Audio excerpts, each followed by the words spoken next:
4 minutes after 8 o'clock on the Central Time Zone, or in the Central Time Zone, on this 19th day of March. My God, this month has flown by.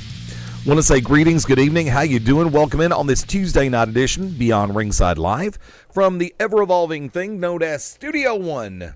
It's actually kind of pleasant around here today. I am the Magic City Motor Mouth, Fast Eddie Layne, welcoming in tag team partner, the incomparable Mark MaBo Bowman. I hate working with white people. Dude, you are white. Nah. You're not white? Not like these people. Oh, okay. Too much. Not going to do it. Not going to do it live. Hold on. I could go Bill O'Reilly on everybody right now, but that would be expected out of me. I'll just say that, sorry if I hurt your feelings. Go tighten up your vaginas and suck it up. Oh, good Lord. Alrighty then. Yeah. Non-wrestling related, kids. Non-wrestling related, we know. Got that point. Yeah. First off, thank you to everybody tuning in through BeyondRingside.com, ProWrestlingRadio.net, and all of the usual sources and methodologies, as I like to say. One of 37... Sorcerers? Say what? Did you say sorcerers? I said sources. Sorcerers? Wizards and sorcerers? S-O-U-R-C-E-S. Gandalf? No. I don't I don't watch The Hobbit. I don't watch Harry Potter. I've not watched Avatar. That has nothing to do with it. And besides, Harry Potter is wizards. Lord of the Rings is more sorcerers than wizards. Okay.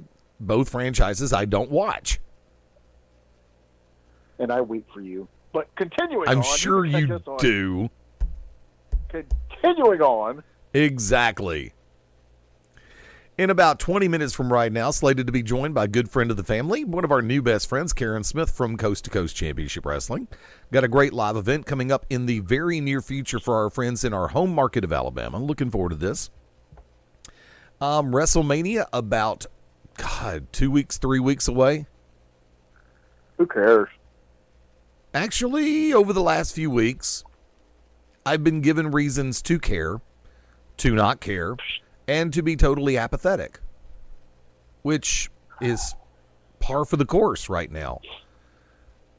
I'm just going to go and start with probably one of the worst concepts out there. Dave Bautista. Okay. You mean Draxy Spice? Sure. The interview that was done last night, which I don't know if it was live, I don't know if it was taped, I don't care, was horrible. Dave looked like he was trying to be senior hotshot, and it didn't work. He looked like he was trying to come across as holier than thou, better than thou, and it didn't work. The arguments that I have in place, and was it you, Mark, that sent me the Batista Triple H Spice Girls hybrid mashup? Yes, I sent you 2 of them. I saw one, and it was funny as hell. Yeah, where he's like, give me what I want. What I really, really want. Is that what you want? What I really, really want. And then it ends with him and his Drax shooting up in the sky going, ah! Yeah. That was more entertaining than Batista's promos. I know Dave has become a Hollywood actor. I know Dave has actually done pretty well. I like him as Drax more than I thought I would. And he Did you see the, and I can't find it anywhere because I can't remember the name. It was like that hotel movie. I guess it was like an action type movie, but it was like a hotel for killers and assassins or something. Ew. Sounds like John Wick. No. This was actually a good thing. But John Wick was good. Whoa, he killed my dog. Gotta shoot him. Yeah, I know the premise was stupid, but the movie was decent. Actually, no, that's probably what I could identify the most with. Like, if somebody hurt the guinea pigs, I'd probably start assassinating people. But, no, I'm sure somebody will shoot us a message or post it on the wall or something.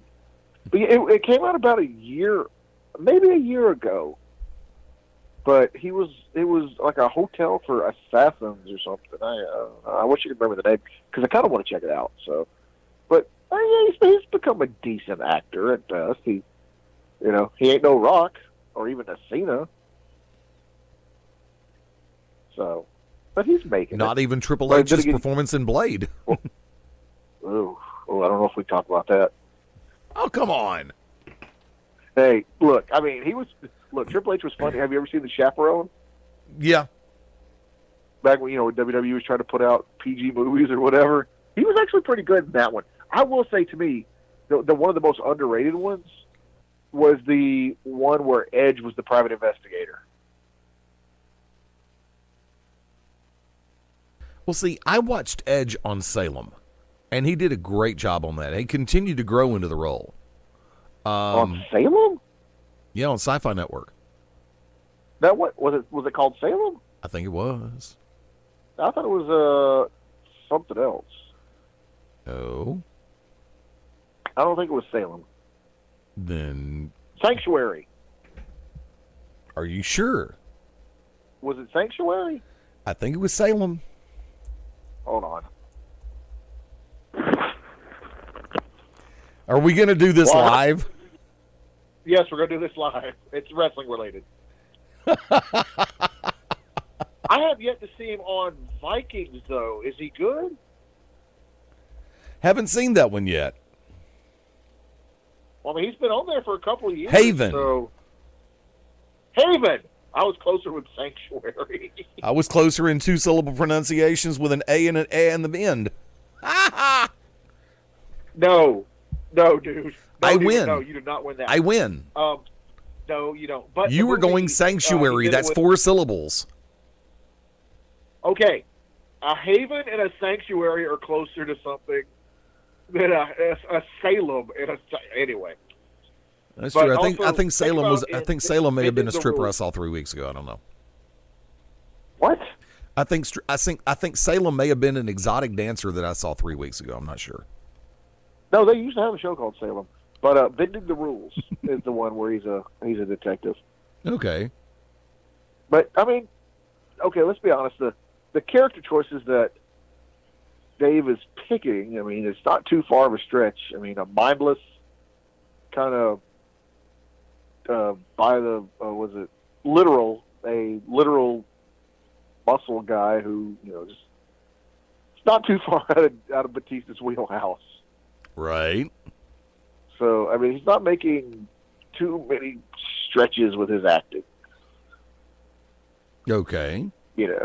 I mean, to me, I could have said the same thing about Cena, but then he turned around and crushed it in Ferdinand. So, What about Bumblebee?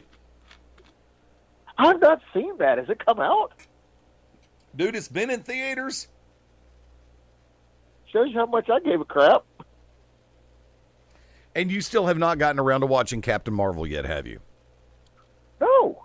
Of course. We're doing radio tonight, not at the theater. Well, it's also called I Don't Have Any Money. I have an answer for that. I have friends in low places at Go back to theaters. stripping? Yeah, really. No, if you go back to stripping, I'm going to Alaska. Well, I can take my show there. It doesn't matter. There you go. There you go. Yeah. All right. So Dave turned in a less than what's the word? I don't want to say the P-poor. He turned in a P-poor performance last night. Yeah, it sucked. Really? Horribly scripted, horribly laid out. And look, I give Michael Cole all the credit in the world, which for me is a stretch.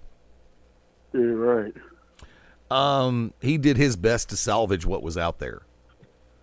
And, Dave was trying to be the cool, calm, apathetic. And then as things progressed and denigrated, he went on to be a little bit more angry about things.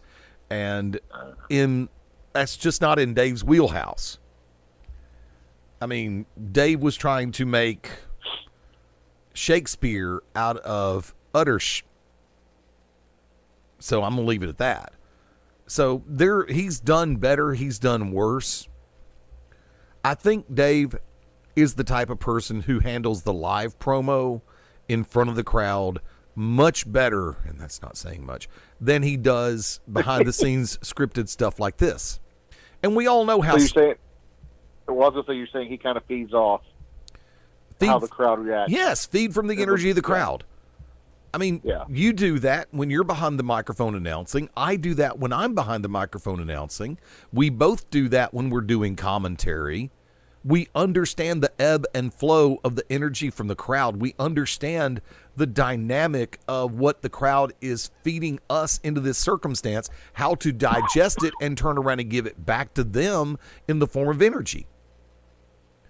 It's a vicious circle. I drink just a ton of grape energy drinks and blackout. You and Bang, yeah. Oh, that's my baby right there. I know. I'm still on Star Blast. I like my Star Blast. I had my first Star Blast today. Not bad. Yeah, it's been good.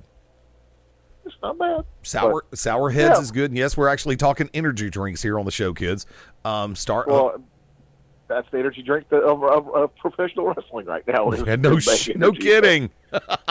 Seriously. Still Star Blast, Sour Heads, Blue Raz. Those are my big three. Yeah, mine would be Lemon Drop, Grape. Lemon Drop's good. And then it kind of alternates. Like maybe one day I feel like cotton candy.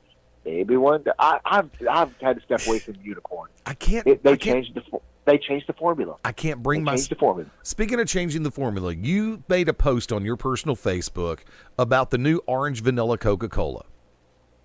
Ooh, daddy likey. I'm so excited I could cut glass with my nipples right now. I'm good with it, but it's not all that in a bag of chips in my book. It does taste similar to how one would drink or consume a dreamsicle float. But I think it's a little bit heavy on the orange, and the orange that they use in my book leans heavy mandarin as opposed to Valencia, traditional orange.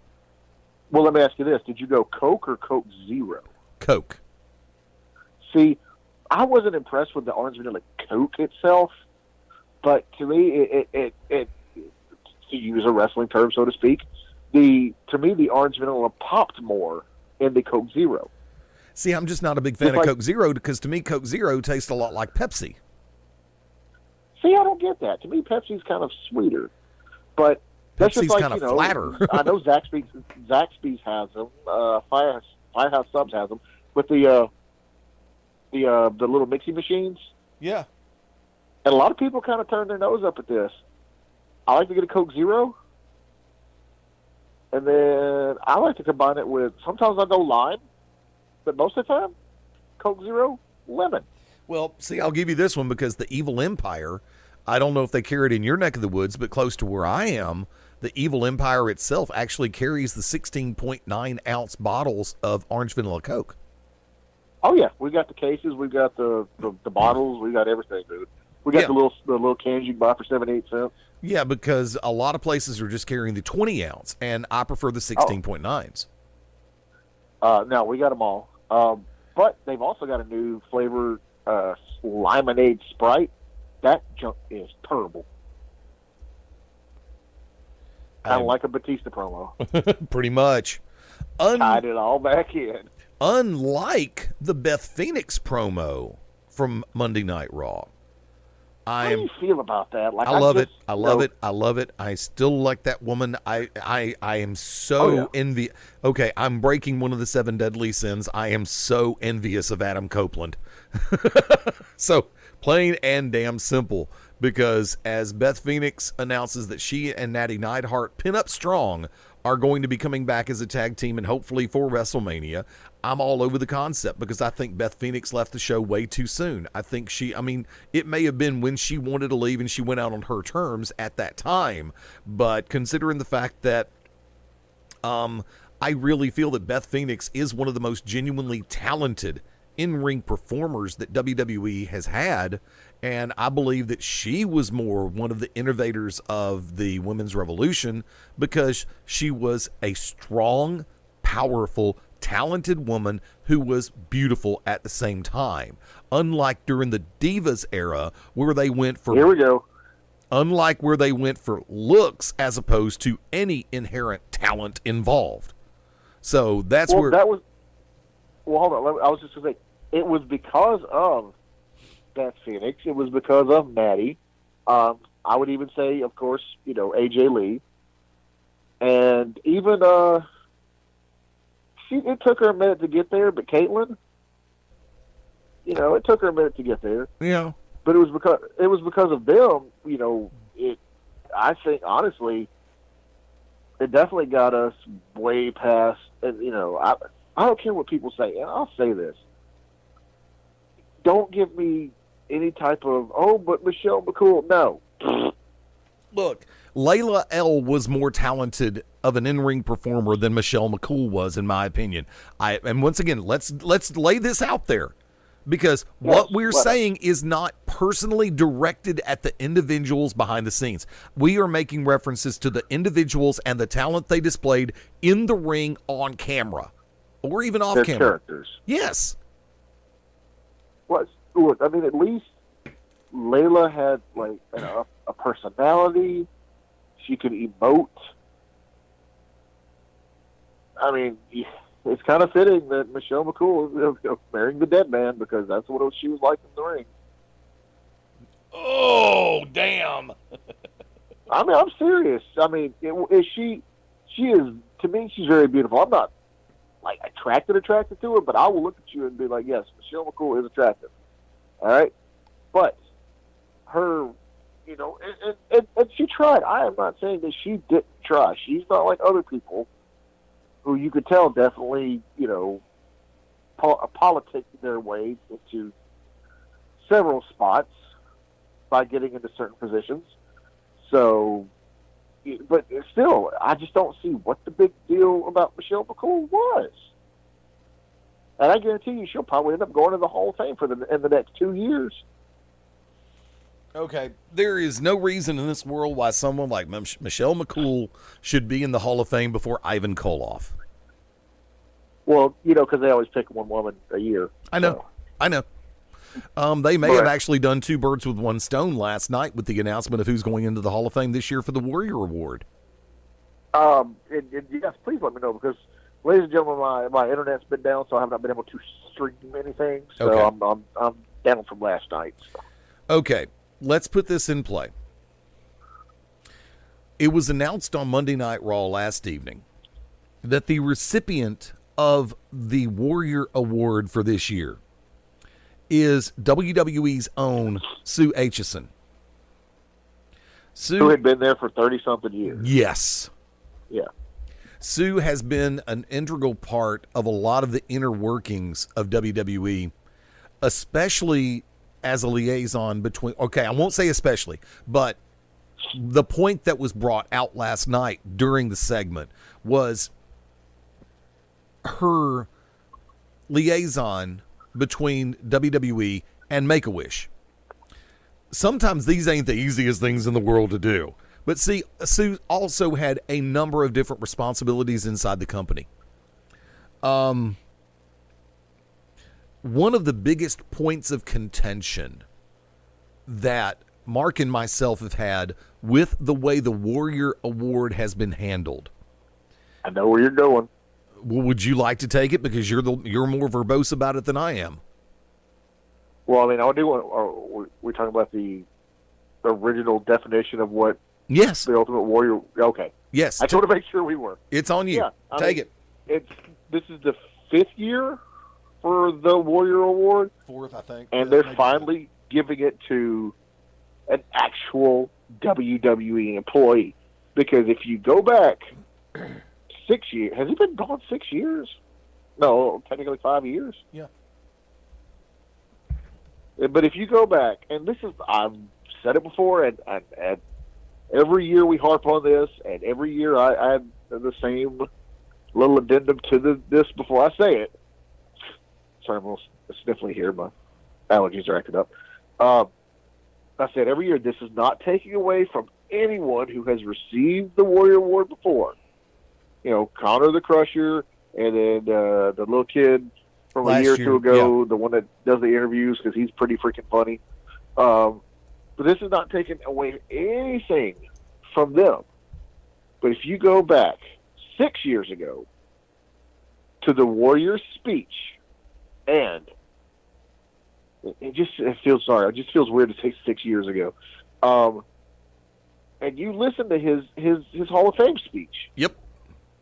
And what he says he wants to create he wanted to create an award to spotlight, to single out one WWE employee. Not talking about not a ring announcer, not a wrestler, not a commentator, not a manager, not an on-air talent. He's talking about the guys who bring the rings in. You know what? I would even be okay if they did pick a ref. If they picked a ref, I would be okay. Yeah. Because those guys don't get recognized as much as they should. But matter of fact, I don't think there's any refs in the WWE Hall of Fame, which is, a damn shame. There's several that I think deserve to go in. Tim White, Earl Hebner. Well, actually, both the Hebners. Yep. Charles Robinson. All those guys. Why not Nick Patrick? Huh? Nick Patrick. Nick Patrick, thank you. But anyway, he was talking about the behind the scenes guys, the guys who everybody from drives the 18 wheelers to the ring crew to the sound people to the stages, sets up the stages, everything. He was talking about those guys. Even the people who ring the bell. Yeah. There was that one guy who I can't think of his name right now, but for years, remember, he sat there. He was the bell ringer. He had the mustache. I can't think of his name. Kind of looks like Rick Carly a little bit. But yeah, and I'm sure Warrior was also talking about the people who work at Titan Towers or WWE Corp or whatever it is. That sit there in the offices like Sue Aitchison. Is that how you pronounce her last name? Aitchison, yeah. Yeah. That's who he was talking about deserves an award.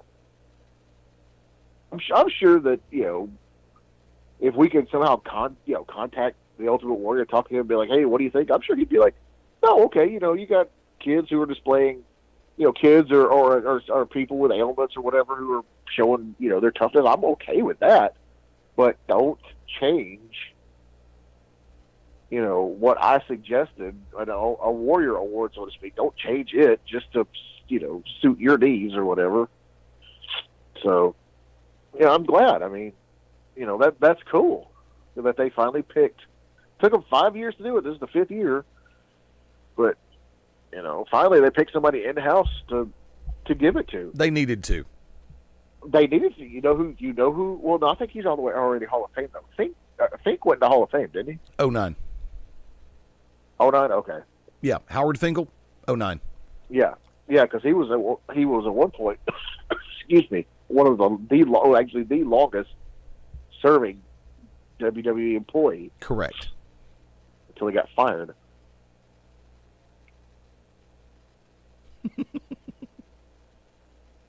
So I'm glad they did something right. Yeah, they did. In my book, there is nobody who should be able to say anything negative about the nomination and induction of Sue Aitchison. Yeah. I mean, I don't know Sue personally. Mark and I both have friends who work for WWE that we talk to every blue moon, nothing major. Sorry, Corey, not going to give you any more ammunition on this one. But no, I mean, I appreciate the fact that they actually did what Warrior wanted to do with the damn award. Look, and I agree with Mark. I have nothing against, people like Connor the Crusher and some of the other who have been very deserving of recognition for the struggles that they've made it through, for the medical and moral victories that they've accomplished. But the original intent of the award was to genuinely spotlight on somebody in-house, behind the scenes, that never gets talked about. Because it doesn't matter if you work at a grassroots promotion or if you work on a show that has national exposure. I mean, John Cena does more when he comes out and he acknowledges the camera guy, the person who runs the camera at the top of the staging area, Stu. He calls him by name. Let's go to work, Stu. Runs down the ring, slides in, da-da-da. You and I both know a number of people who work behind the scenes at WWE. You and I both have direct interaction with one of the producers of the show every once in a while. And the fun part of that whole scenario is now maybe these people will actually get that spotlight because they've earned it. Not just having a cake thrown in their face on their birthday after the cameras allegedly stop. No shout out needed there. But, there's a lot of things to cover since we are on the road to WrestleMania. You had Fastlane last weekend, which in my book was a tale of two pay-per-views. The first half of the show being incredibly dry, the second half of the show being good. And then, of course, they gave everybody the feel-good moment of the millennium by the Shield going over. But we're going to tackle that and a whole lot more in just a little while. Here's what we're going to do. We're going to go ahead and dip for a second, make our way to the bottom of the hour, and going to go ahead and make a couple of phone calls, get some things straightened out, and we're going to be joined in just a minute by Karen Smith from Coast to Coast Championship Wrestling. Hang tight. This is Beyond Ringside Live on the Beyond Ringside Radio Network. When planning your next party or special event, insist on the best. Full Range Entertainment is a professional entertainment company providing a full range of services. From professional disc jockeys and MCs to catering and photography, when the details of your special day must be perfect, call us first. Wedding receptions, corporate parties, school functions, birthday celebrations, and more. We also have Birmingham's largest selection of karaoke tracks available. With over 40 years combined experience, Full Range Entertainment can provide you with the talent and professionalism you need and deserve to make your next event one you'll never forget. For more information on the full range of services we offer, call 533-HITS. That's 533-HITS. Or check us out on our website at fullrangeentertainment.com. What's up, everybody? It's Stan Grubb for Corner to Corner Wrestling Radio and the Beyond Ringside Radio Network. Hey, join us every Sunday night at 9 p.m. Eastern Standard Time as the triple threat of wrestling radio goes live every week, giving you their thoughts and opinions on the world of professional wrestling. Myself, Brian, and Rob, all live, all here for you. And as my good friend Rob would say, from corner to corner and pillar to post, we bring it to you every week at 9 p.m. Eastern Time. BeyondRingside.com and ProWrestlingRadio.net. Howdy, friends. It's the Magic City Motor Mouth Fast Eddie Layne with your invitation to join me, Mark MaBo Bowman, and Brooks Logan Sunday, 6:30 p.m. Eastern for Beyond Ringside Live. Wrestling, mixed martial arts, sports talk, and a whole lot more. Find us on BeyondRingside.com, ProWrestlingRadio.net, and the Beyond Ringside Radio app for Amazon, Android, BlackBerry, and a whole lot more. Once again, that's Sundays, 6:30 p.m. Eastern for Beyond Ringside Live on the Beyond Ringside Radio Network and ProWrestlingRadio.net. This is Harley Race, 8 times NWA World's Heavyweight Champion, first ever King of the Ring. This is Randy Rose from the original Midnight Express. This is Todd Howard from Ellen Promotions. This is Mr. Wrestling 2. Hello, it's the hardcore legend, Mick Foley. This is Cubo Carmichael. Hey, folks, this is WWE Hall of Famer Hacksaw Jim Duggan, and you're locked into Beyond Ringside. This is the King of Taunts, the product David Starr, and you are locked in Beyond Ringside. And if you can't see that, just take a step back and look at it. This is Jim Cornette. You are locked into the show of all time, Beyond Ringside. This is Dr. Tom Pritchard, and if you want to listen to the best in professional wrestling, get locked in to Beyond Ringside. Yeah.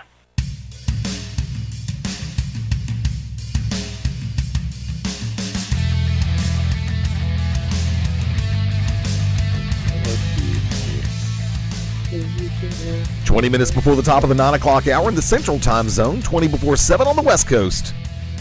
East Coast, you're fine. How you doing? Good to see you. If you're in the Mountain Time Zone and don't know what time it is, just get in touch with Ted Guinness. He'll be more than happy to tell you where to go and what time it is, all at the same time. Trust me on this one.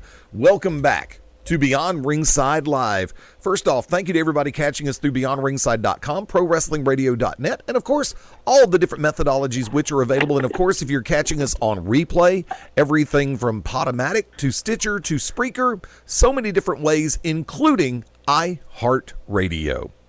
Make sure to join us live on Sunday, 6:30 p.m. Eastern, 5:30 Central, in our normal time slot. As, of course, we are on the road to WrestleMania.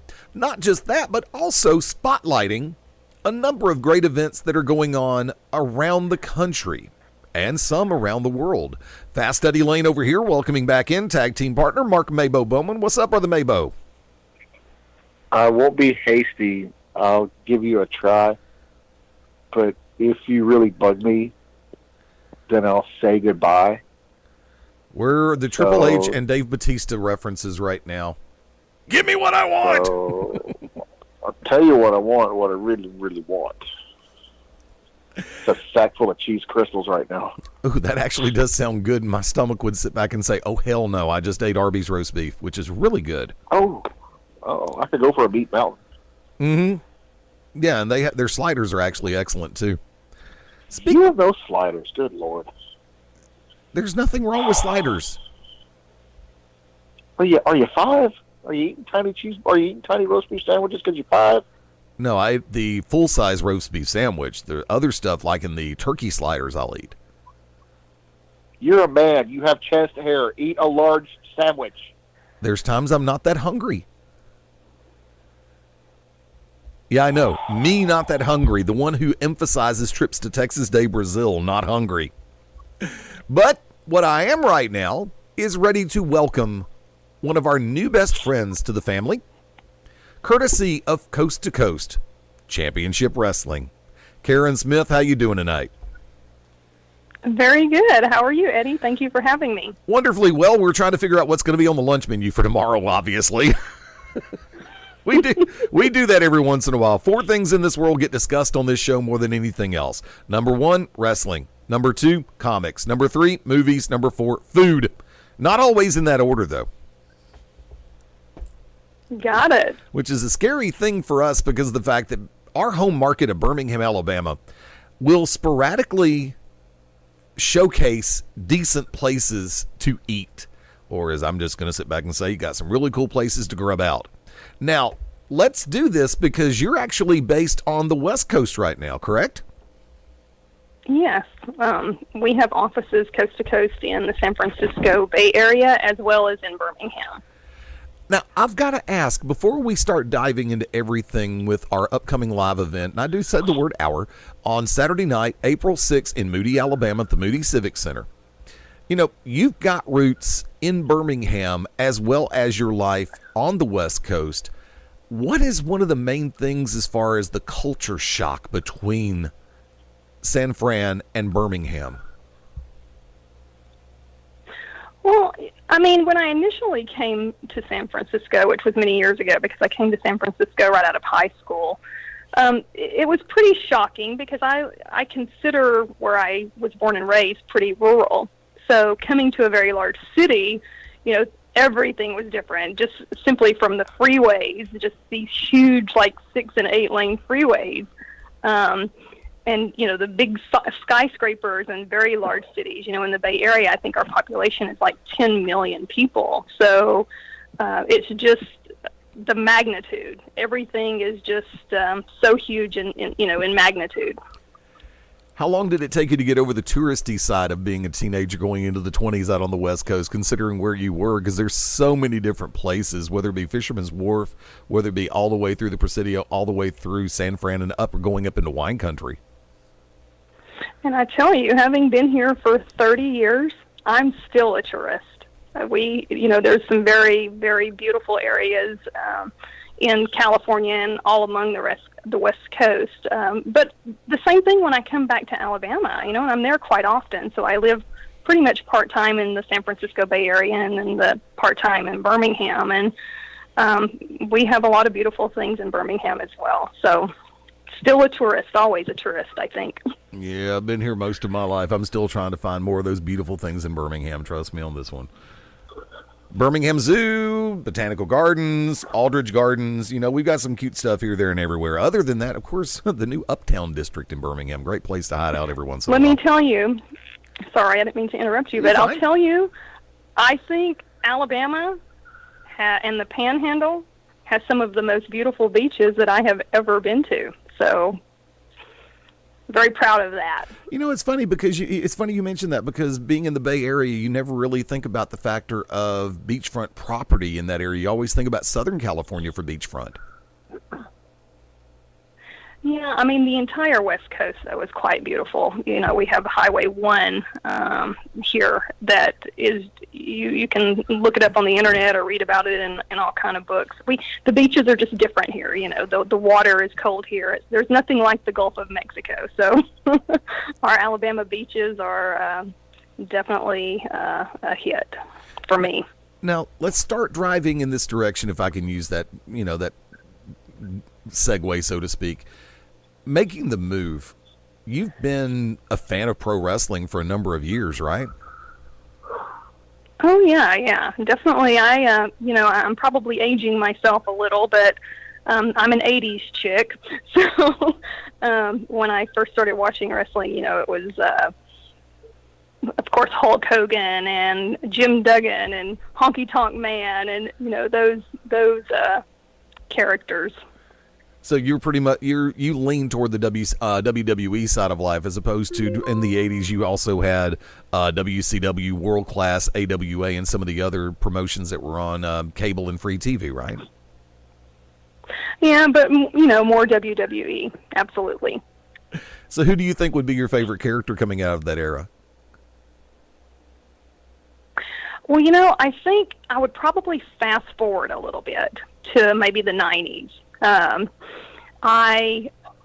After moving out to the Bay Area, I raised a family, so I have 3 daughters, and, I can remember when they were young watching wrestling with them as well. So, we watched people like Stone Cold Steve Austin and, Chyna, and probably like every other woman across America and the world, we all, wanted to know what The Rock was cooking. I was ready to go be a Food Network star with him. Good one. So, yeah, definitely The Rock. And, even now, so, he's gone on to do other things and, in the entertainment industry. So, still the ladies are checking him out, I think. Now, I do have to bring this one into play, speaking of checking out, because I'm sure you've been keeping, as well as possible, track of some of the things that are going on in the world of professional wrestling. Of course, with the women's revolution in WWE, with everything going on with I know you probably don't get a chance to watch that much of the localized and regional promotions, but with the way that women are being accentuated now for more their talent than anything else, how does that what comes to your mind on that front? I think that it's incredible, and I think for me personally, there's no denying that historically wrestling has been a male, dominated field. But frankly, folks, times are changing. There are many females, not only working in this industry, but frankly dominating it. Stephanie McMahon, Ronda Rousey, Sasha Banks, and with that said, I'm sure that being a female in this industry puts me a bit under a microscope. But my mission, regardless of my gender, is to create a promotion company that provides a great place for our talent to work, that introduces more female talent into this industry, and that provides awesome shows to our fan base. What was one of the driving forces, or what's been your driving force for the creation of Coast to Coast? It's been probably a year and a half or 2 years in the making. I personally have a background in the entertainment business. I also have a background in public relations as well as event planning and promotion. So combining all of those and then spending more time in the Bay Area, I was introduced to some of the local events and talent that was going on in and around Birmingham. And I became more interested in being involved, and with that, Coast to Coast was born. Mark Bowman, MaBo, come on in. Got a question for Karen? Hi. Hello. How you doing? I'm doing fine. How are you, Mark? All right. That was my question. He was Mac Daddy MaBo long before he That was was Mark. my question. How am I doing? Well, yeah, Eddie didn't really ask you, so I'm showing concern about your personal well-being. Eddie wants to be all business and blah, blah, blah, blah, blah. I'm just wanting to know how you're doing personally. Are you okay? You having a good day? I'm having a good day, here on the West Coast. The sun is just about to set. I can see we're going to get a beautiful sunset. I'm looking out the window at it. The skies are, we're not raining. It's been raining quite a lot on the West Coast, but the past few days has been clear. So, yeah, it's all good right now. All right, well, I'm going to hit you with a hard-hitting question. Since you're in the San Francisco Bay Area. Yes. How has the community been affected now that Aunt Becky is probably going to go to jail for getting her kid into college illegally?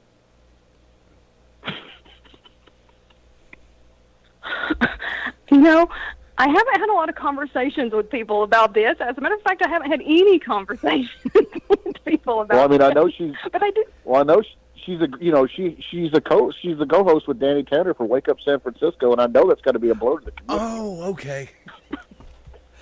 I was lost. I'm sorry. I finally got the joke. What joke? I'm serious. I know you are. And have you been to the Smash Club? The what club? The Smash Club. Have you seen Jesse and the Rippers at the Smash Club? No, haven't been there. Haven't seen them. Nope. Okay. But I can put that on my list and maybe give you a report the next time we talk. Please do. I know they just recently reopened it after it being shut down for years. But, yeah. So just, my heart goes out to San Francisco having to deal with, with Becky Katsopoulos, that whole tragedy right there, and having to, tarnish the image of San Francisco. So, Mark, I hate to do this, but it was actually not Aunt Becky that did that. It was actually Lori Loughlin that did that. No, Aunt Becky. So you think it was Aunt Becky who behaved improperly? I thought maybe it was both. It could have actually been. I'll give you that. No, it's a full house. Yep, or sometimes it's a fuller house. Exactly. I mean, there could be a whole bunch. Yep. But no, because they've got those twin boys, and I guarantee you she did what she had to do to get them into the college. She paid some people off. So, I just want to let you know that my thoughts are with you guys in this rough time. Thank you so very much. You're welcome. Eddie, back to you. Yeah, it kind of chaps me as well because I had a 4.73 grade point average and of course a 29.38 on my SAT, and I'd applied to Yale and they said that somebody was going to get into for a liberal arts degree before me, trying to get in on engineering and law, but I came to agree, and I realized exactly where they were going, so I retook my SAT and I started applying to some other colleges. So it's like I accepted it, but now I'm going to join that class action lawsuit and go ahead and get in on that, because a 2850 on SAT is kind of difficult to make. The only Yale is how you get people's attention. No, the only Yale I really pay attention to is the lock on my. Meanwhile, back at the ranch, you got people right now looking up to see what the maximum score is available for an SAT, and they're going to come back. How the hell do you make a 2850? Bonus points. I turned in my test early. Meanwhile, as the date approaches, and we're just a couple of weeks away, Saturday night, April 6th, Moody, Alabama. I know you and I have had a number of conversations away from the radio format. What was one of the major forces behind the Moody Civic Center that really drove you there, other than your car?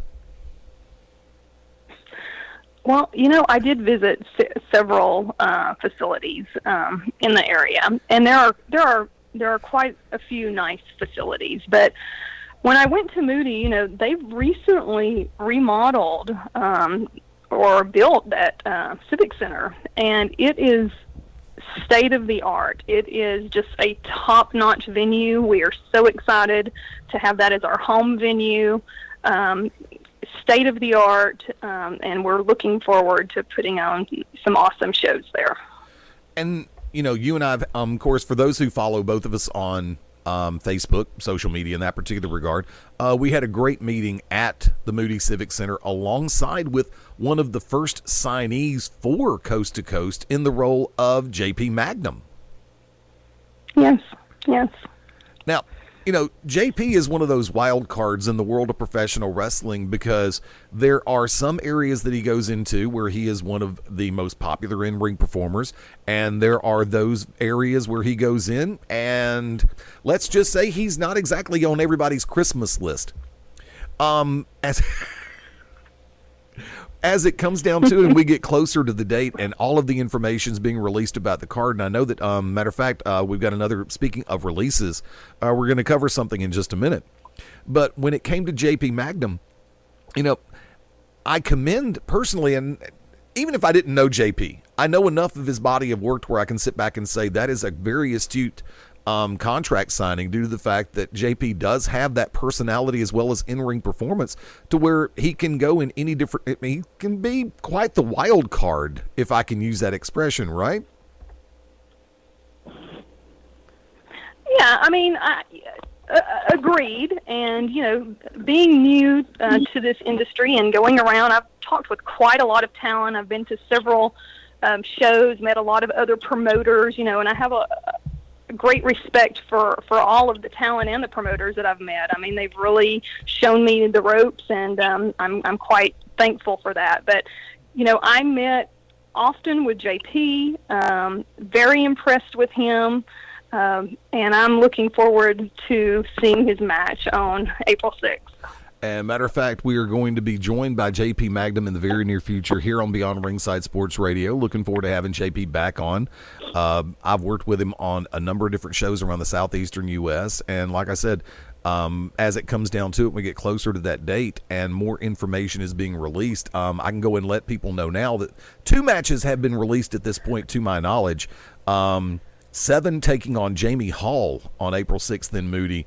That match is going to be a barn burner from the get-go. Seven can be an absolute monster. And, my hat's off to Jamie Hall for taking this match, because for those who know Seven, you know that he can rip through competition very quickly, very easily. But I think Jamie's going to give him a damn good run for his money, and this match could easily go either way. And also, Justin Granberry going one-on-one with Jeremy Foster, a name a lot of folks in the Alabama area haven't probably heard for a little while, maybe here and there at different promotions, but he's been doing a lot in Georgia, Tennessee, and South Carolina. So it's going to be great to be able to work with Jeremy Foster again. And I know that, for those who monitor the Coast to Coast Facebook page and the event page, a video was recently put out showing a number of the faces that are actually already slated to be on the card on April 6th in Moody, right, Karen? That's correct, and we're getting those matches finalized now, and of course we'll be releasing those in the days ahead as things start coming together. Some of the folks that are going to be on that card are, we've got, again, Justin Granberry. We've got Stephen Michaels is going to be on that card.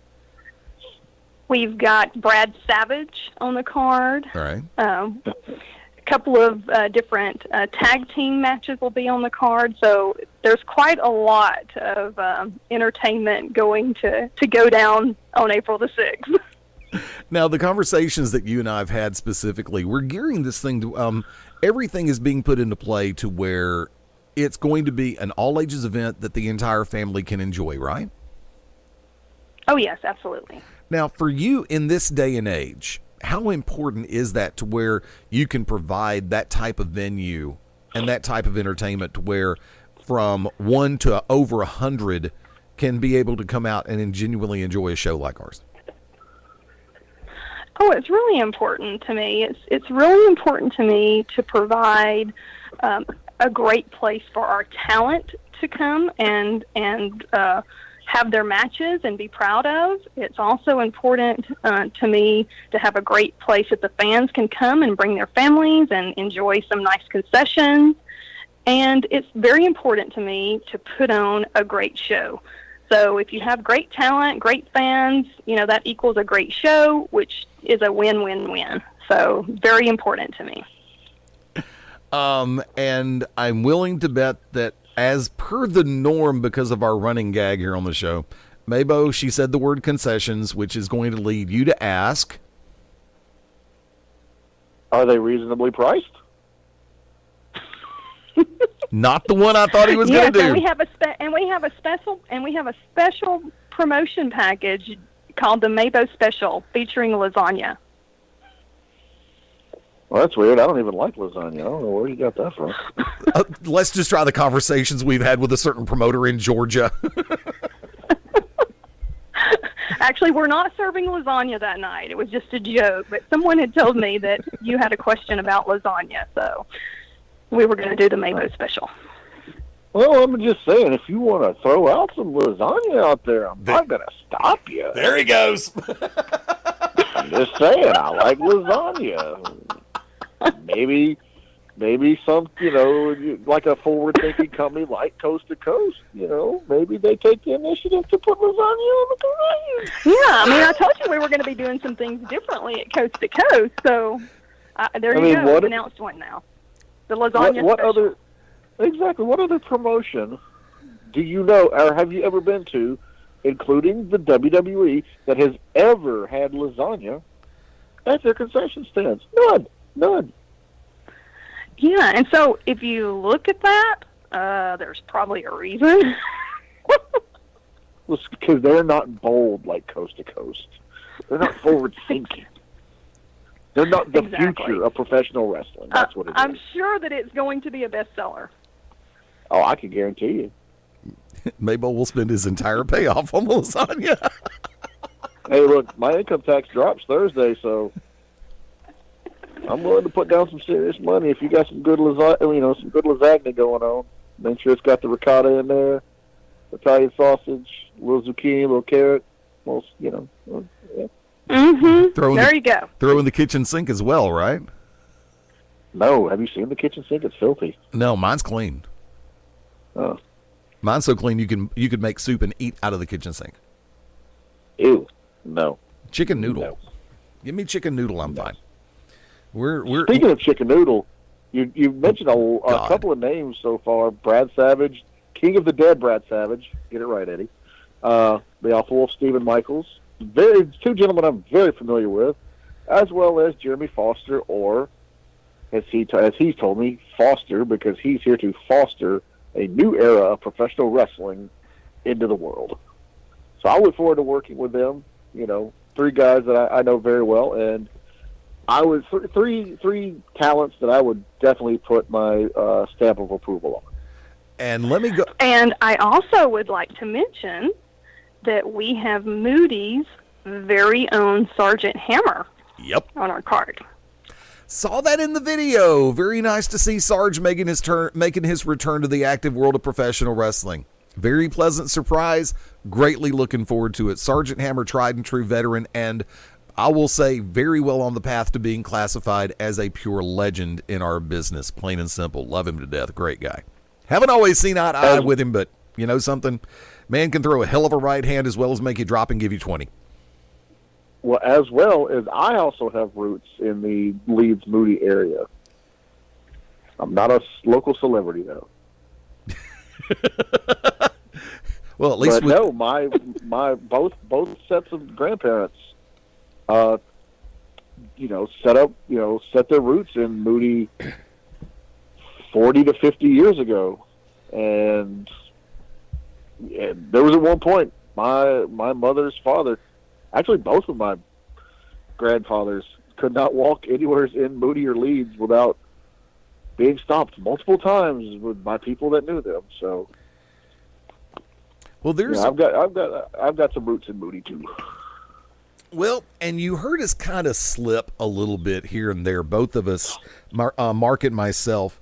For those who have us on personalized social media, as well as follow us on the Coast to Coast page, and I do say us for a reason, I am very happy and very proud to announce, of course, I'll be making my return in the state of Alabama behind the microphone on Saturday, April 6th in Moody, Alabama with Coast to Coast. Greatly looking forward to the opportunity. For those who know situations which have transpired around my personal career as the Magic City Motormouth Fast Eddie Layne, I've stayed away by choice. I've had some great offers up and down the line, and with the conversation and the offer that was put on the table by Karen and Coast to Coast, I'm, decided, okay, time to come down off the mountain, time to get myself out of the root cellar or the liquor cabinet. Take your pick. Actually, there's no liquor in the cabinet. It's actually right now Lemonhead Bang, but energy drink. Gotta love it. But I'm humbly and tremendously looking forward to Saturday night, April 6th. Going to be a great time.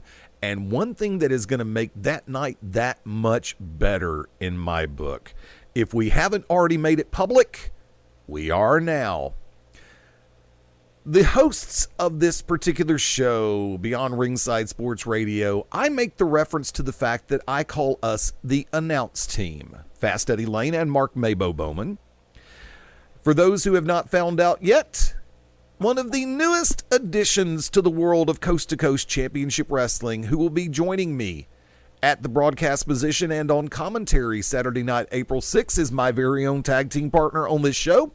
Glad to have him on board. MaBo Bowman will be behind the microphone in Moody, Alabama with Coast to Coast on April 6th. MaBo, glad to have you, my friend. Yay. And so are we at Coast to Coast. We could not be more thrilled. We're so excited. Well, I definitely look forward to this new venture, and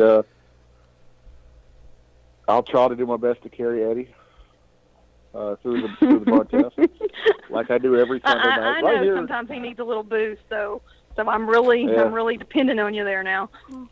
I'm telling you, to try to get him even started talking sometimes. Sometimes you gotta shine. He has a bit of issues where he's just very shy, and I don't know. I'll try my best, but I can't make any promises. Dude, you make a comment about you make a comment about carrying me. A forklift couldn't carry me, okay? I'm just saying. I got you, kid. All right. Okay. Just follow my lead. I'll let you get your stuff in.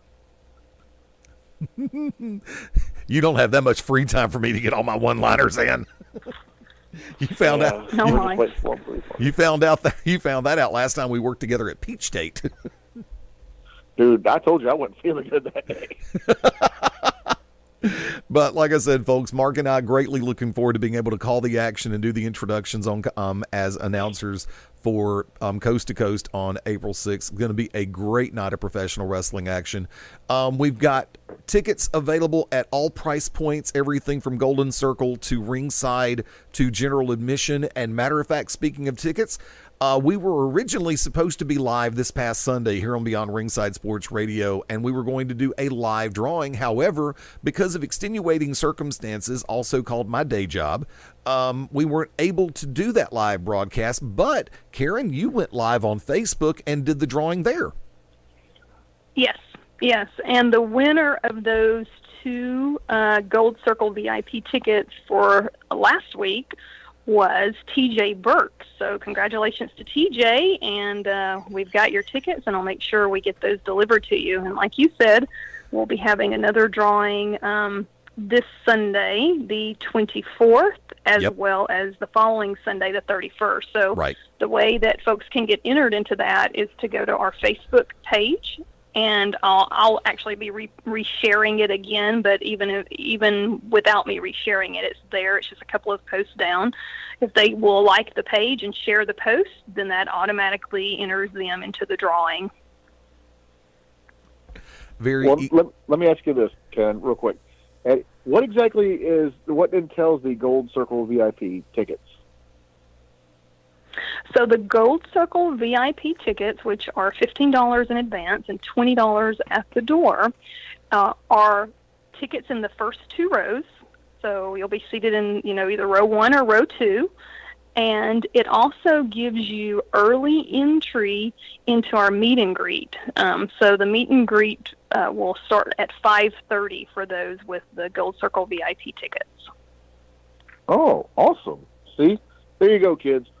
Not only do you get a chance to sit in the first 2 rows, but you get early access to the meet and greet. And guess what? Sometimes, wrestlers, they like to go out to their merchandise table and they like to meet and greet the fans, but they don't always have time, like during intermissions or at the beginning of the show. So this is your opportunity to get early access to get to meet them and maybe spend a little bit more quality time. Yes. And yes, absolutely. MaBo will be available for pictures and autographs during the meet and greet. Nope. Yeah, he will. Nope. MaBo don't take pictures. You know that. MaBo don't take pictures. I am like a Sasquatch. It is very difficult to photograph me. I'm sure we could find a way. Give you an extra $1 for every picture you take with a fan that's not instigated by you. Then we will make sure that happens. Either that or another hot dog. Plate of lasagna. Maybe some bread. Plate of lasagna, yeah, okay. That's what I was going to say. Lasagna. Seconds on the lasagna. Oh, yeah.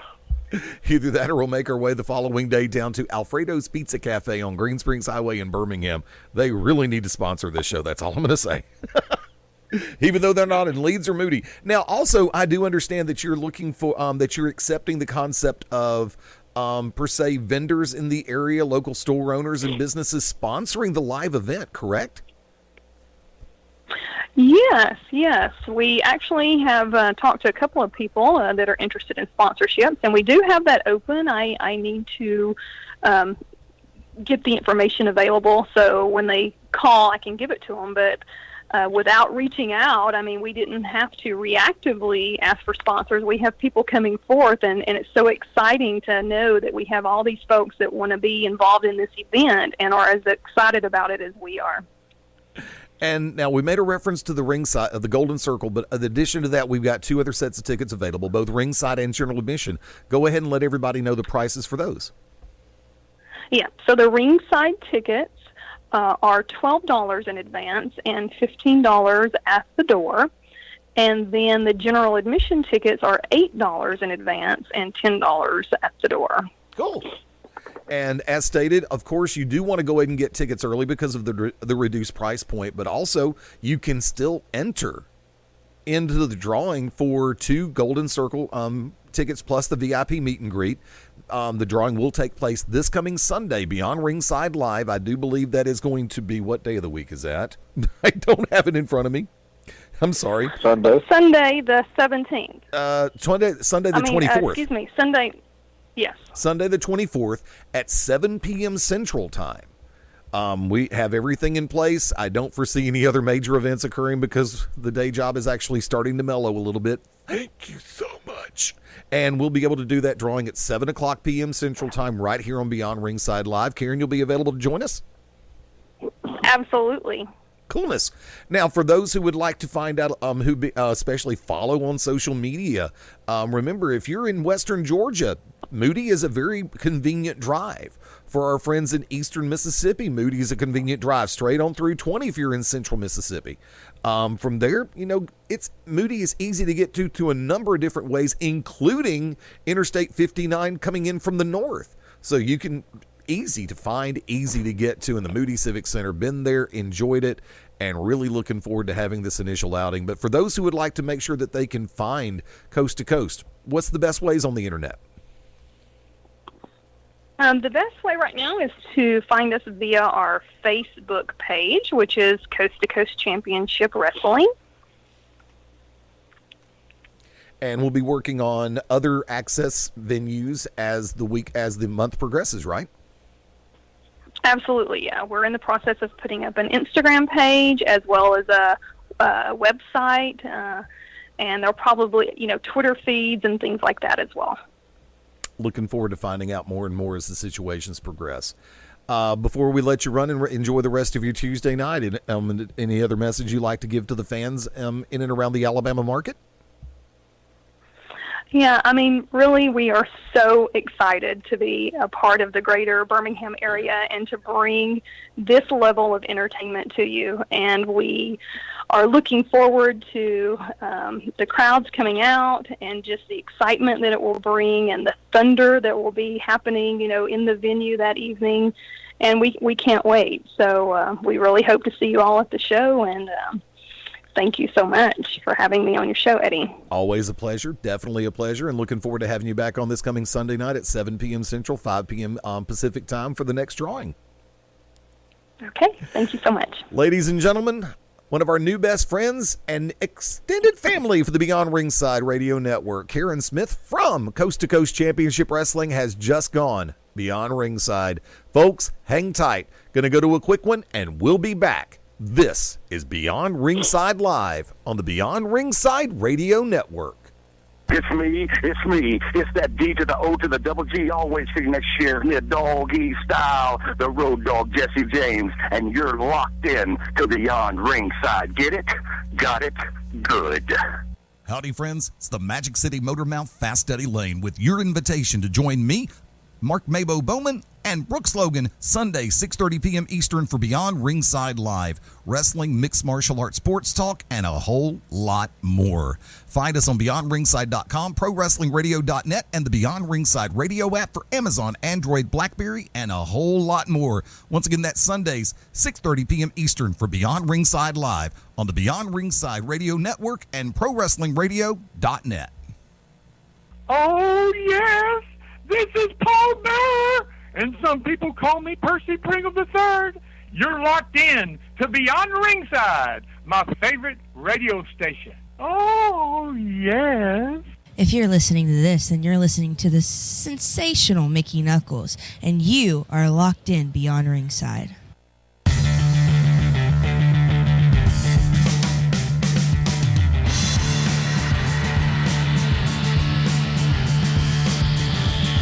On a beautiful Tuesday night, which, having gone outside before, or having pulled up to the studio before the show, I can honestly sit back and say we are in the middle of what I like to call hammock weather. Just perch outside with a hammock and nice cold refreshing libation and just relax for a little while. And I like to call it ham hock weather, where I like to sit outside with a steaming plate of ham hocks and retch, because I don't know what a ham hock is, but I don't like it. Actually, ham hock's pretty cool. What's a ham hock? A whole hock of ham. Well, what's a hock? Kind of like the thigh leg. Is it good? Yes. It ain't like a pig foot, is it? No, it's not the feet. It's not pickled pig feet. By the way, real quick, since we're talking about unusual body parts of animals that people eat. Of course. Don't let, as Eddie calls them, the evil empire fool you. That is chicken feet in the packages. It's not a chicken paw. Chickens don't have paws. They have feet or claws. They don't have paws. Paws go on cute little cuddly animals. So quit trying to fancy it up and cutesy it up, Walmart. Yeah, I said it. Speaking of fancy it up and cutesy it up, I don't care how you dress it up. There is no reason in hell. I mean, okay, look, let's just do this. By the way, welcome back to Beyond Ringside Live. He's Mark MaBo Bowman. I'm Fast Eddie Layne. We're back. We've been back for a few. It was revealed last night by Kurt Angle that his last match and his farewell match is going to be against Baron Corbin. I have never wanted to barf more in my life than I did when he made that announcement. And the crowd in attendance last night in Chicago let him have it. And Kurt actually... I just burped a little bit and almost vomited when you said that. Yeah, I noticed. Kurt actually tried Kurt actually tried to defend and dress it up a little bit, going for as much as Corbin's made my life a living hell, I want to be able to go out on the high note of putting him through mortal hell in my last match. So it's like, I don't care how you dress it up. I don't care how you spin it. Look, I'm going to say this very clearly, and once again, this is just me making a reference to the on-screen so-called talent known as Baron Corbin. The word boring is an understatement. His promos 99% of the time are lackluster as hell, with no spark of creativity. His in-ring work reminds me of exactly... It's really kind of hard to put a simile together when the talent level is so abysmal that there's really not a good comparison to how bad he is in the ring. He does show, like, once every 100 hours a glimmer of possibility of knowing why he's in the ring to begin with. But by the same token, I'm sorry, Baron Corbin is just... obviously, Baron needs somebody like Kurt Angle to make him look halfway decent, because remember, and I'm going to steal one from Triple H back when the Monday Night Raw went on strike, you could give Kurt Angle a broomstick and he could turn in a match probably better than half the roster could give him, even at this phase in his career. Which I feel bad for Kurt, because you can tell his heart's still in it, and most of his body is, but there's times when you can tell that, dude, yeah, it's time to wrap it up, and he's wrapping it up probably at the right time on the grandest stage of them all. MaBo, your thoughts? Baron Corbin, Kurt Angle, Mania. Oh, it'll change, and it's going to end up being either Cena or, because, you know, they've also been teasing Samoa Joe Cena. I would be okay if there was a triple threat with Kurt Angle, Samoa Joe, and Cena for the U.S. title, and Angle won the U.S. title and then abdicates it the next day. I would be okay with that, but I still think it's going to come down to Angle Cena. I think there's going to be, because I think keep in mind, kids. Last night, like I said, actually the internet just got fixed as we were speaking, but I have not yet. I didn't get a chance to watch Raw. But I heard something about possibly there was a poll going around about who Angle should face or something. I don't know. Because here's the thing. Do you want Baron Corbin going over Kurt Angle in his last match? The legend that is Kurt Angle, the Hall of Famer that is Kurt Angle. Do you want him going? Do you want Baron Corbin of all people? Now, look, I'm not saying Cena's a hot up-and-coming rookie, but at least it would make more sense that Cena's first match with Angle would be Angle's last match with Cena. I believe it should. Or do you want to see Angle try to carry the giant pud that is Baron Corbin through a match, which, honestly, that is not Mania material to me. And I'll touch on this a little bit when we get to last call. You know, this is probably going to be one of the only single encounter matches. And to me, Angle versus Baron Corbin is not marquee a WrestleMania match. Yeah, it doesn't, because, I mean, originally we all know Starrcade was the grandest stage of them all. Well, it was the granddaddy of them all. Granddaddy. But, you know, WrestleMania's the grandest stage of them all. And so you want to make each match mean something, even if it's, you know, the lowest, when I say the lowest card, I don't mean necessarily the participants, but the least, I guess, impactful or wrap-up of a storyline at WrestleMania should be a match that could headline any other WrestleMania or any other pay-per-view. You know, that it could headline a SummerSlam or even, you know, or the Rumble or Survivor Series.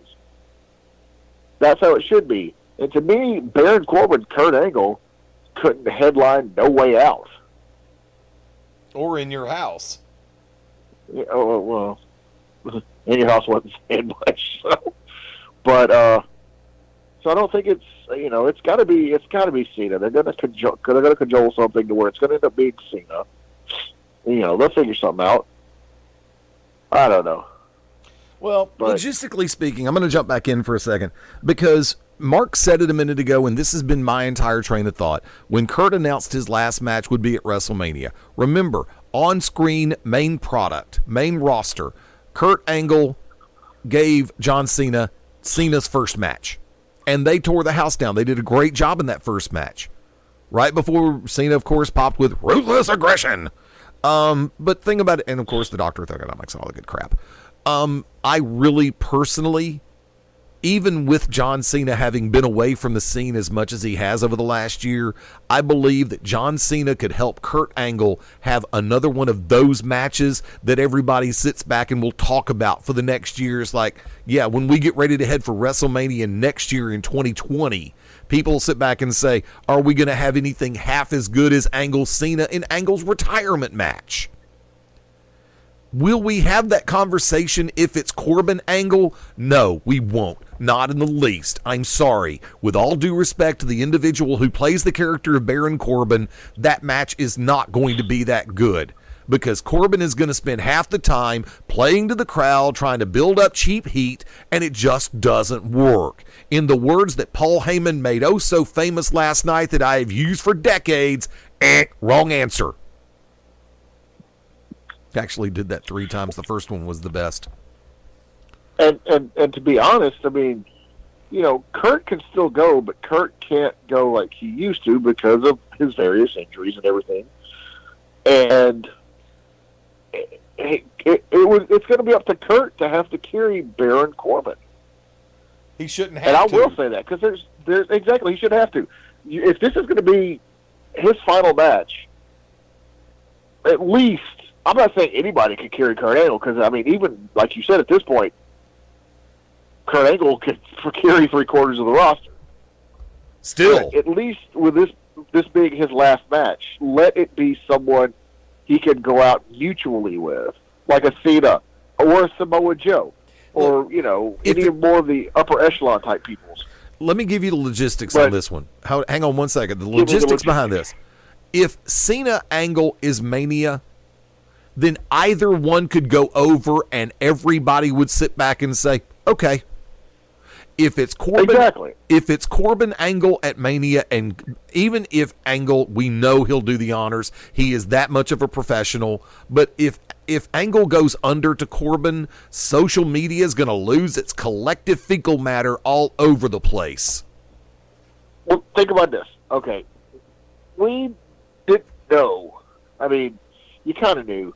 But when it was HBK, Ric Flair, everybody knew that was going to be Flair's last match, even though they were playing it up as, you know, if Ric loses. No, actually, did they even say that it was Ric Flair's last match? Retirement stipulation. Yeah. Okay, but they knew that Flair was going to be retiring. Same thing when Taker retired Shawn. Streak versus retirement. Right. I mean, yeah, but we all knew the direction it was going, regardless, storylines aside. But if you go back and look at it, that moment of Shawn, right before he super kicked Ric Flair, right before he super kicked him, I'm sorry, you know, I'm sorry, I love you. Yeah, but still, look how impactful it was. Look how much it was replayed over and over and over and over again.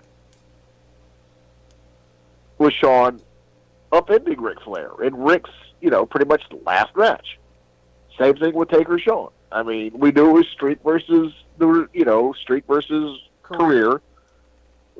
Everybody, it was a foregone conclusion that Shawn was going to be retiring because, you know, his various health issues or whatever, plus it was time. And, you know, of course, still keep the streak going for a couple more years. But, you know, how that ended. Do you really think you're going to get the one that everybody wants? Do you think you're going to get that WrestleMania moment in Kurt Angle's last match if for some reason he does the honors and loses to Baron Corbin? Baron Corbin, of all people. Baron Corbin, who, I'll go ahead and say this, and I don't care, is mid-card at best. On a good day. Kurt Hawkins deserves more of a push. I would rather see Kurt Angle go under to Hornswoggle. He's big. He's going to be busy taking on Scott Steiner, but that's another story. But, you know, just you could get that WrestleMania moment with Cena and Angle, whether it be a handshake, a hug, whether Angle goes over, whether Cena goes over, you're going to pull a WrestleMania moment out of that situation. Yes. Regardless. Them walking into they could literally go in there, have a 2-minute tussle, angle slam, Cena, F you, attitude adjustment, whatever. Boom, boom, boom, handshake, hug, feel good moment, fireworks, blippy bloppy bloop. That, as simplistic as it could be, would still be more impactful and more of a WrestleMania moment than if Angle carried that pile of pudding known as Baron Corbin through a 20-minute match, and Angle worked his little bald butt off. And I still haven't figured out why he wears a star-spangled mandible claw glove like Mankind used to wear. Still don't know why that is. But there's got to be some kind of adjustment we're going to get in the next 2 weeks. I mean, it's probably just clearing legal with John Cena. What, is he off shooting another movie? It's quite possible. And I've got to sit back and say I give credit where credit is due. For as much as I'll rip WWE on some things, last night they gave the people a dream match possibility, and I wish this match had been for Kurt 5 years sooner when they put Kurt Angle and Chad Gable in the ring together last night. I popped like a big dog. It was a mark-out moment for me.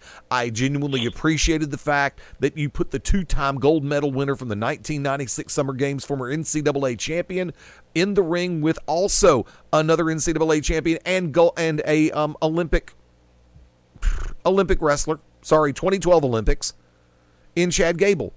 I mean, sure, if this had been the year that it was Lesnar Angle and they would have let them go the way the fans hoped they would, trust me. But they went, and they did everything from the punch kick to the schoolboy stuff, and the crowd popped for it. They loved it. And if there was any city in America other than Boston, New York, or D.C., or Toronto, Montreal, Chicago would have crapped all over that moment. But the majority of the fans in the venue last night for Monday Night Raw, when Kurt Angle and Chad Gable, the bell rang, they popped, and they were into it, and they respected the moment. I'm gonna have to respectfully disagree there, Eddie. I think Chicago would have appreciated that. What? When you said Chicago would have crapped on it? No, I said if there is a city that would have crapped on it, it would have been Chicago. But they didn't. Oh, but they did. Oh, okay, sorry. I thought it was like, oh. But no. I think maybe Philly.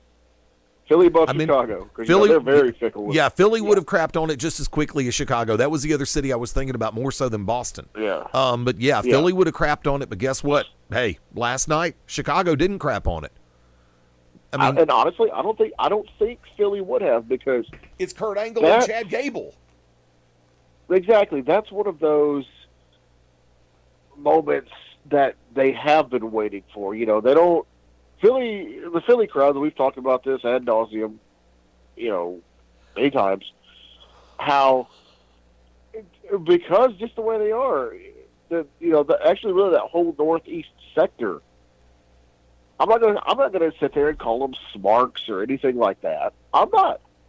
But they were the hotbed for pro wrestling, not wrestling like we have down here. We definitely have what is now known more of the modern day sports entertainment, because the skits and the dramatic promos and everything that originated in the South. As much as Vince doesn't want to admit it, all of the entertainment side of professional wrestling came out of the South. Yep.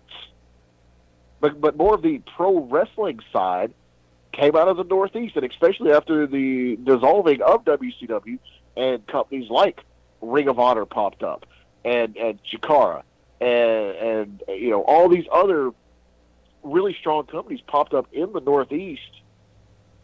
I'm not going to say they were spoiled either, but they were given actual wrestling. There's some companies do have their niche, their form of their own entertainment.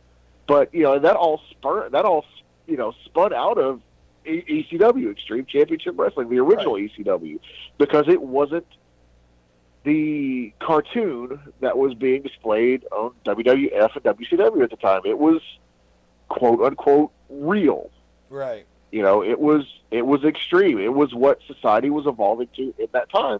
So that's what they grew accustomed to, a more realistic style of professional wrestling, whether it be,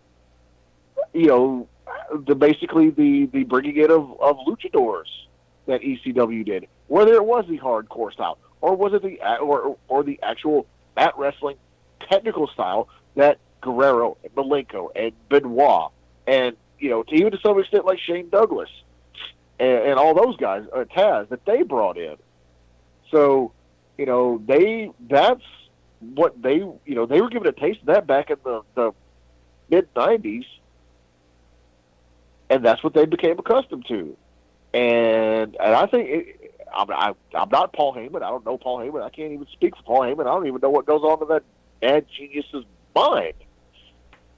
But I can almost guarantee if you go up to Paul Heyman and said, Paul, the Philly crowd, not the modern Philly crowd, because they've mellowed out a little bit over the years, but if you would have asked Paul Heyman during the height and the heyday of ECW, how would they have reacted to Kurt Angle versus Chad Gable? I can almost guarantee you that Paul Heyman would say they would have loved it. Yeah. They would have not crapped on it. They would have not dropped any "you effed ups" or anything like that, because that is a match of the pro wrestling style that they like and they want to see. So I don't think you could tell me any city that would have crapped on that. Lafayette, Louisiana. Well, we're not sure what's in the water right now. I think they're running tests on the water table there in Lafayette just to make sure everybody's okay. I think Aaron Brockovich might be on the case. I don't know. So, what's her name? CNN. God, Nancy Grace. That's who I was thinking about. Oh. We'll let Geraldo do a 1 hour special. Wait, is Geraldo still alive? I think so. Oh, well, I got the feeling he passed away. Oh, no. There have been a lot of so-called celebrity deaths called out this year for people that are still very much alive. Yeah. And then, of course, when they do pass away, you're like, wait a minute, didn't they die 5 years ago? Oh, you mean the Mandela effect. Thank you. Oh, dude, I'm a big purveyor of the Mandela effect, so you can't tell me that the Mandela effect doesn't exist. I will say this, though, the actual Mandela part of the Mandela effect, that never bothered me, because I knew he didn't die until he died. I mean, it's been more than a few years ago, but when they're saying he died in prison, I was like, no, he didn't die in prison. I think it was a stunt double. If you want to hit me with the Sinbad Shazam movie, I will fist fight you and tell you that movie exists and it's a cover-up. Hey, look, Sinbad's supposed to be in Birmingham soon if he hadn't already been here. If any city, huh? I think he's already been. Yeah, I mean, and for me, it's like I'll go back a number of years to when I was teaming up with a longtime friend of my family in the name of Robbie Rags, and Robbie and I were working at a club called Gippers, doing some stuff for a local radio station for a Banana Boat swimsuit It was either Banana Boat or Venus Swimwear, and alongside a longtime friend of the family, Tony Curry. And the house DJ was a gentleman by the name of Wild Bill Watson, and I actually nicknamed him Wild Bill. Bill asked me to step into the DJ console and start spinning for a little while. Well, I'm back and forth on the tables, just cutting up, having fun, keeping the dance floor going. And all of a sudden I hear from behind me, hey, mind if I spin with you for a while? And I kid you not, I'm sitting back going, who's about to kill my mojo? I turn around, mojo restored plus 10. It's Sinbad. Well, I could do you one even better. I'd have to find the picture, but right before he started on A Different World, and, because that's where he took off. Right. Right before he started on A Different World, he was here in Birmingham, and this is even to this day, I don't think they do it as much, if any. But the original location of the comedy club before it became the Stardome. Yeah, I know where it is. The one they don't. The one that burnt down. Right. Thanks to Carrot Top. They don't. Shut up. It's called Backstory. I know. They did a matinee show, I want to say on a Saturday or Sunday, for kids. They did an all-ages show for kids, and by Sinbad. And I actually have, it was right before he took off. Like, it got real big. There's a picture of a young MaBo, probably 10, maybe somewhere in that area.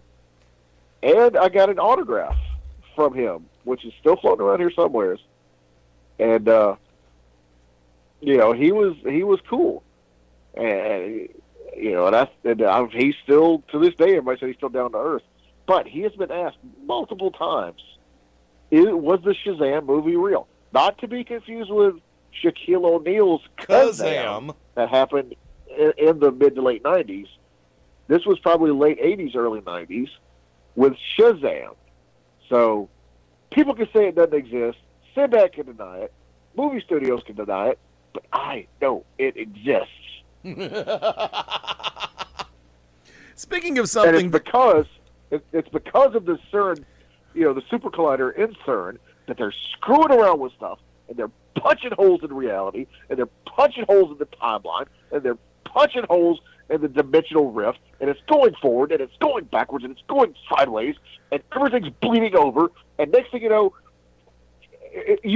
I could be on this radio show, and your name could be like, I don't know, Jumpin' Joey Flabelschnurdles, and I'd be like, didn't I used to host this show with a guy named Fast Eddie Layne? And they'd be like, no, you've been with Jumpin' Joey for about 10 years. I'm pretty sure I hosted this show with a guy named Fast Eddie Layne. Like, nope, it's always been you and Jumpin' Joey. Are we sure about this? Yes. Do you need to lie down? I'm already lying down. Well, something's wrong. Okay, well, all right, Jumpin' Joey, do you have any final thoughts? Last call? What's last call? We don't do last call. We've never done last call. It's called final thoughts. Oh, crap. I'm not Jerry Springer. We're not doing final thoughts. But thanks, sir, and Super Collider. You've punched up my reality again. Appreciate that. Fruit Loops. Back to you, Jumpin' Joey Fingerbomb.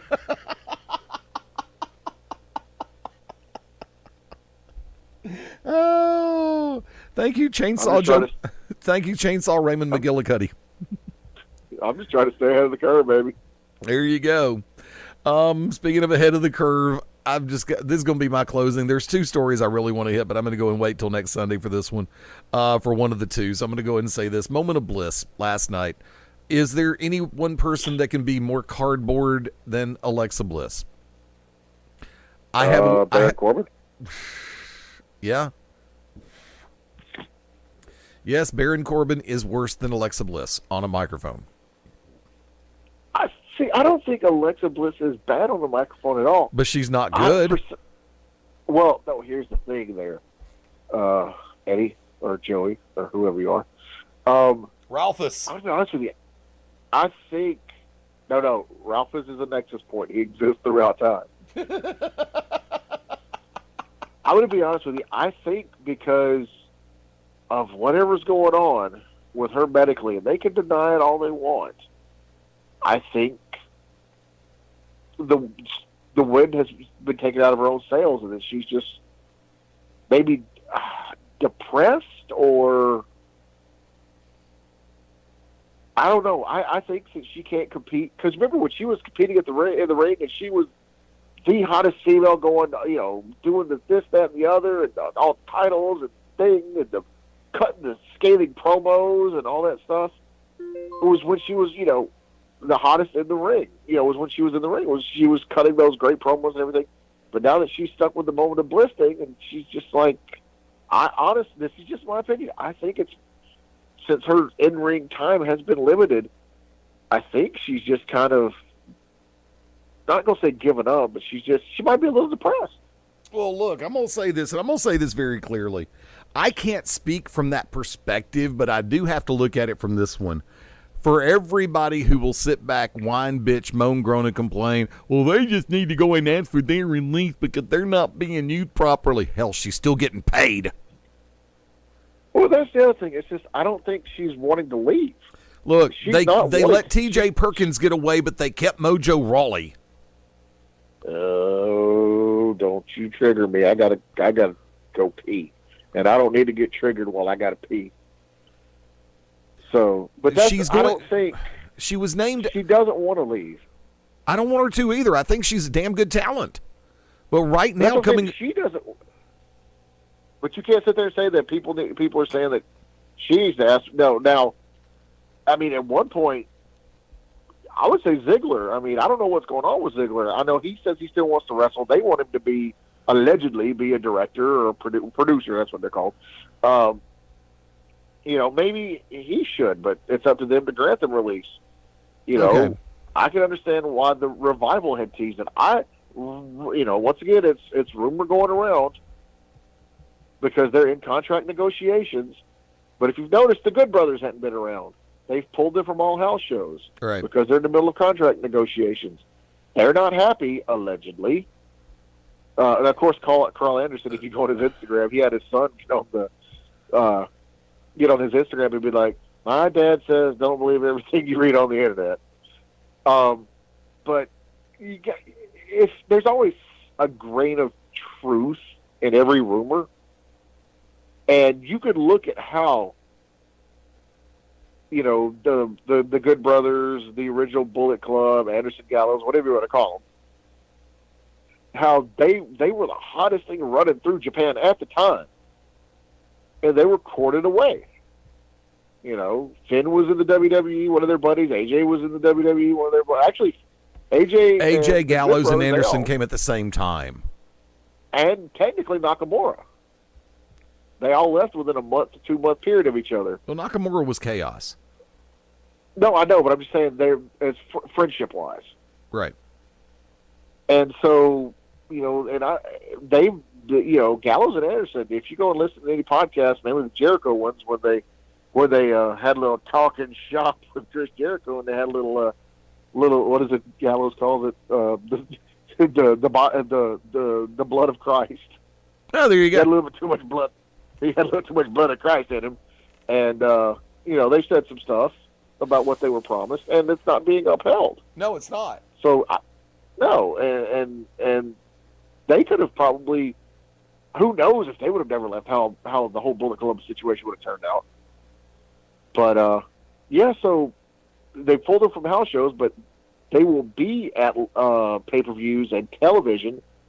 But that doesn't mean they're going to get used during these negotiations. So, well, if I'm getting paid to work, I want to work. Exactly, and that's what I mean. I've had limited interaction with Luke Gallows.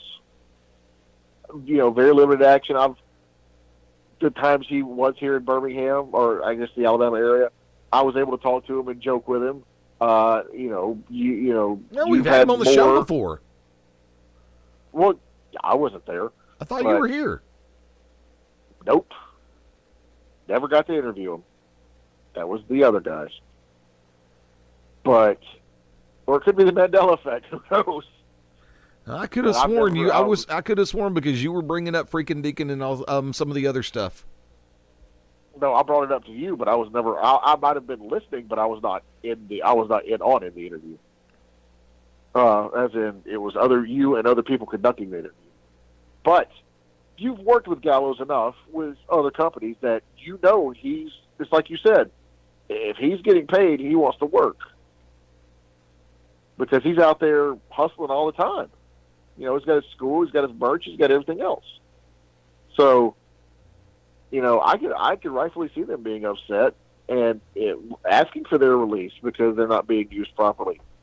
Same thing with the Revival. The Revival should have came in as one of the hottest things coming up from NXT at the time. And they didn't do them right. So, but with Bliss, you could tell she wants to work, but she can't right now. There's something medically holding her back. Either that, or either that, or they don't want to risk her being hurt in the middle of all this other hullabaloo with Nia and I'm sorry, Tamina. Tamina? Yes. Yeah. Well, yes, because they said she multiple concussions, and a lot of them have come from Nia. Yeah. And once again, lo and behold, when Nia came out to interrupt the segment with Natty, Beth, Sasha, and Bailey, I'm sitting back going, really? You just want to force feed her down our throats that much more? I'm sorry. Nia Jax with a live microphone is the perfect cure for Viagra. Wait, Eddie. I've got. Do you hear that in your earpiece? Yes. Yes, I believe Nia Jax is calling in. Okay. Yes. I've got. You want to take this? Yeah, we're patched into line 1. Go ahead.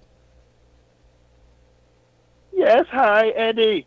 I've heard you have issues with how I have promos on Monday Night Raw. Yes, they suck.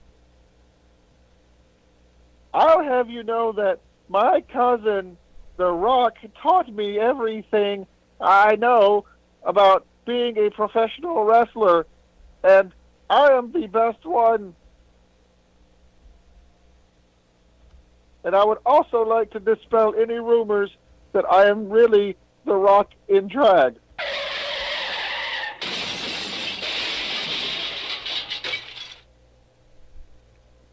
Thank you for calling in. I must go. That was the sound of my career crashing. I was just waiting on the right sound effect for somebody to make another reference to Carl Anderson. I like the machine gun sound effect. He uses a lot better, though. Actually, if you go back to the, what was it? It was his Bullet Club entrance. Yeah. It was a machine gun sound, but he would do a shotgun hand motion. I know. This is radio. I can't do that. But he was just like, I don't know why I do a shotgun hand motion when it's a machine gun. No, it was a shotgun sound effect, but he would do a machine gun motion. It was one of those. He could never figure it out.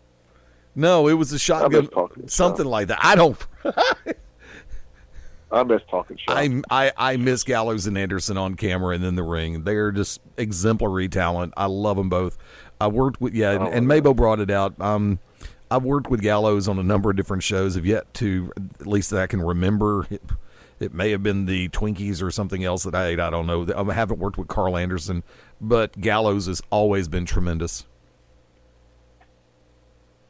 And funny. And just funny. Witty as hell. Exactly. Like I said, if you want... Now, granted, when they get together, it's the maturity level of a couple of 10th grade boys. And that's why I love them, because that's my sense of humor too. But if you want to, like I said, if you really want to see, I don't know where they are. Rocky Romero told them, because he used to be the producer of Talking Shop when they were in New Japan. But if you ever could get a hold of the original Talking Shop podcast, or Jericho, go back on his podcast and look for Talking Shop presented by Talk is Jericho. Yeah, now Jericho does come off as the dad that's trying to be too cool in the situation. He tries to out-cool Anderson and Gallows, and it doesn't really work. It doesn't work. But just the rapid-fire, bam, bam, bam, of what Gallows and Anderson, how they play off each other. Watch their ride-alongs. They had 3 or 4 ride-alongs. And it's just amazing. The second, Colt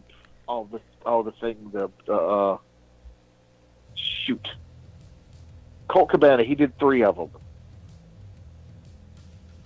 DVDs that he had.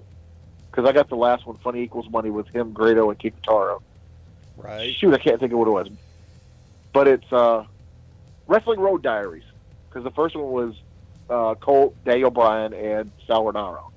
But the second one is Colt, Luke Gallows, and Cliff Compton.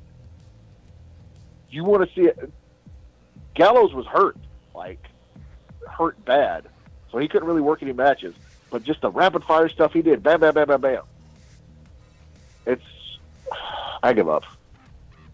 Hate to do it. Last call. I'm beating a dead Charlotte with that whole situation. God, dude. Anyway, last call. I just say let's wrap it up. I got to go pee. Just being honest, guys. Well, considering we're coming up on the fourth Saturday, I thought you had a live event this weekend. Yes, I do. Look, I've drank literally a gallon of water, and it's freezing cold in my room, and I've got to pee. But yes, I didn't know if we were going to talk about my upcoming event. I didn't want to do any cross promotion or anything. But yes, this Saturday night in Munford, Alabama, at the Munford Civic Center, Victory Championship Wrestling. I'll be there. Last episode, last event. Outing. They did outing. I wasn't there. I was not feeling well. Not gonna lie, I have some mental issues that I have to get through sometimes, and not the normal funny ones we make fun of. But we did finally crown your inaugural and first ever Victory Championship Wrestling heavyweight champion, and the one Alpha Wolf Steven Michaels, which you can see April 6th at Coast to Coast Wrestling in Moody, Alabama. Anyway, but yes, I guess you could say, the next chapter, we finally crowned our first ever heavyweight champion. I know that the company is getting ready to set its sights on the first ever Victory Championship Wrestling Tag Team Champions. When all that information becomes available from Victory Championship Wrestling, I will definitely pass it on through this media, being Beyond Ringside, and any other of my personal outlets. But yeah, so head on out to the Munford Civic Center out in Munford, Alabama for Victory Championship Wrestling. And for all the information, Victory Championship Wrestling on Facebook. I don't know if we have a Twitter. We possibly have a Instagram. I know we have a YouTube because you can hear my lovely melodious voice doing commentary on some of the episodes, but I will be back with them this week. But for all your information other than Facebook, go to vcwaction.com, and that can give you all you would ever want to know. Bell times, ticket prices, stars, and me.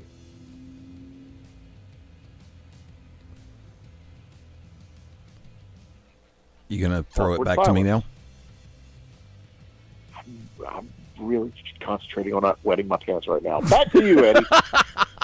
Thank you to everybody who came out to play this past Saturday night in Carrollton, Georgia. Great crowd at Peach State Wrestling Alliance at the VFW Fairgrounds. I, of course, oh, God, last week was crazy. That's all I'm going to say. But by the same token, I'll be back with Peach State Wrestling Alliance in the month of April. I believe that is going to be 6/13/20. April 20th. Looking forward to it. For our friends in our home market of Birmingham, Alabama, if you know of a place, a reputable bar, grill, restaurant, all of the above that is going to be showing WrestleMania, send me a message through Facebook.com/Beyond Ringside. The page is named Eddie Layne because Facebook in its infinite wisdom made me change it, but it is still the home of Beyond Ringside. You can also drop a message through Facebook.com/Beyond Ringside Live. Also, I'll put this one out since we have listeners all across the country. If you know of a place that is legally hosting a WrestleMania viewing party, let us know. We'll help get the word out about it, because a lot of people are looking for real legitimate places that are hosting a WrestleMania party. Once again, in our home market, in and around Birmingham, Alabama, if you have a place that is legally showing WrestleMania, we want to know about it. Not necessarily. What's that word again, Eddie? Legally. What's that? Legally, people. Legally. I mean, if you're bringing Bubba's Xbox and running it through the app, that's not legal. I mean, I'm not going to tell if you are or not. I don't care. But if we're going to advertise a place, I don't want to get a business in trouble. Hey, my bartender going to be throwing this over here. And no. So if you're legally and legitimately hosting a WrestleMania pay-per-view, I'm trying to get through this quick so Mark can go to the bathroom. Please let us know. Absolutely. Catch us on Twitter. Catch us on Facebook. BeyondRingside@gmail.com is email as well. At Beyond Ringside on Twitter. Facebook.com/Beyond Ringside. Facebook.com/Beyond Ringside Live. BeyondRingside.com is home, as well as ProWrestlingRadio.net. For me, Fast Eddie Layne, LAYNE.com is home. Looking forward to a lot of great things, including this Friday night, Alabaster, Alabama, Buffalo Wild Wings Friday night karaoke. The party kicks off at 9 o'clock p.m. Great fun for family and friends. Drop out this Friday night and say hi in Alabaster. Thank you to Karen Smith with Coast to Coast Championship Wrestling. A definite pleasure having her on board. We are all greatly looking forward to Saturday night, April 6th. It is going to be an absolute blast, plain and simple. Let's take it home. By the way, we'll be back this Sunday, 6:30 p.m. Eastern, 5:30 Central, 3:30 Pacific time. And at 7 o'clock Central, 8 Eastern, we're going to hold a drawing live on air for another pair of tickets, Golden Circle Ringside, for Coast to Coast on April 6th. Check out their Facebook page. They'll give you all the information on how you can possibly win a pair of tickets this Sunday, live on Beyond Ringside Sports Radio. For Mark MaBo Bowman. Hey, Eddie. Yes. Why couldn't the music DJ work in the produce section? Couldn't put his head in it. Nope. What? He kept letting the beats drop.